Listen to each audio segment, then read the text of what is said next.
Hello বন্ধুরা, Om Sairam. Good morning, good morning, good morning. তোমরা কেমন আছো? শুভ সকালের শুভেচ্ছা ও ভালোবাসা। আমি জয়তী চলে এসেছি আরেকটি লং ভিডিওর মাধ্যমে তোমাদের সঙ্গে গল্প করতে। তো তোমাদেরকে আজকে আজকে একটা মাছের রান্না আবার দেখাতে চলে এসেছি। তোমরা তো বুঝতেই পারছো এখানে কি মাছ রান্না হতে চলেছে। এই মাছটা ম্যাক্সিমাম 99% লোকেরই ফেভারিট। আমি খাই, তবে খুব একটা আমার প্রিয় নয়। তো যাই হোক, পাতলা করে ঝোলটা তো ভালো লাগে। আজকে দেখা যায় সুদীপবাবু কী করে সুদীপের রান্নাঘরে। পোস্টটা ভিডিওটা রাতে হলেও আমি গুড মর্নিংটাই বলি, কেননা সকালে যেহেতু এটা আমার শ্যুট করা হয়। আর এদিকে তেলও গরম হয়েই গেছে প্রায়। তো আগে আগে দেখাতে থাকবো সুদীপবাবু কী কী করে এবং কি কি হতে চলেছে আজকে সুদীপের রান্নাঘরে।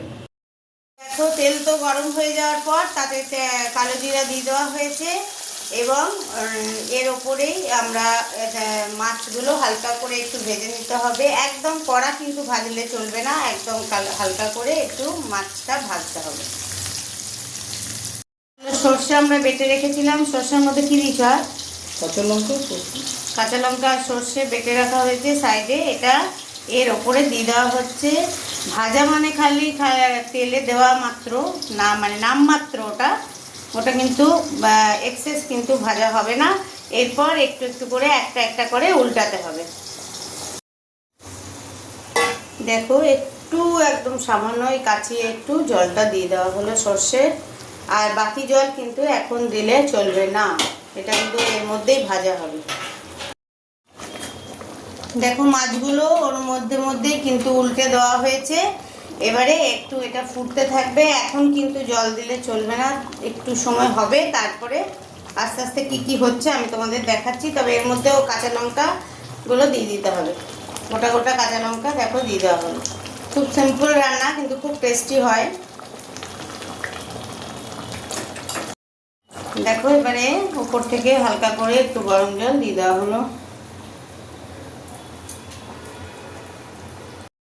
যেহেতু আমরা একটু ঝোল ঝোল খাবো, তো কেউ যদি মাখা মাখা খেতে চাও সে মাখা মাখাও করতে পারো।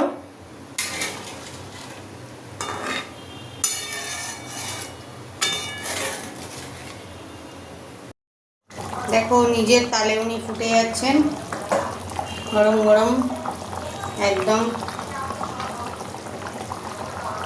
আমি তো সব কিছুই বলে দিলাম, কেমন করে করলাম দেখিয়ে দিলাম। তোমরা কিন্তু কমেন্ট সেকশনে লিখতে ভুলবে না যে এটা কি মাছ। এবারে পাত্রে ঢেলে নেওয়ার পর আমি দেখাবো তোমাদের ফাইনালি। যাই হোক, মাছটা তো খুব ভালো হয়েছে, খুব টেস্টি হয়েছে। তো তোমাদের সঙ্গে শেয়ার করলাম। তোমাদের অতি অবশ্যই কেমন লাগে একটু কমেন্ট সেকশনে জানিও। এখনকার মতো বিদায় নিলাম। টাটা, বাই বাই, ওম সাইরাম।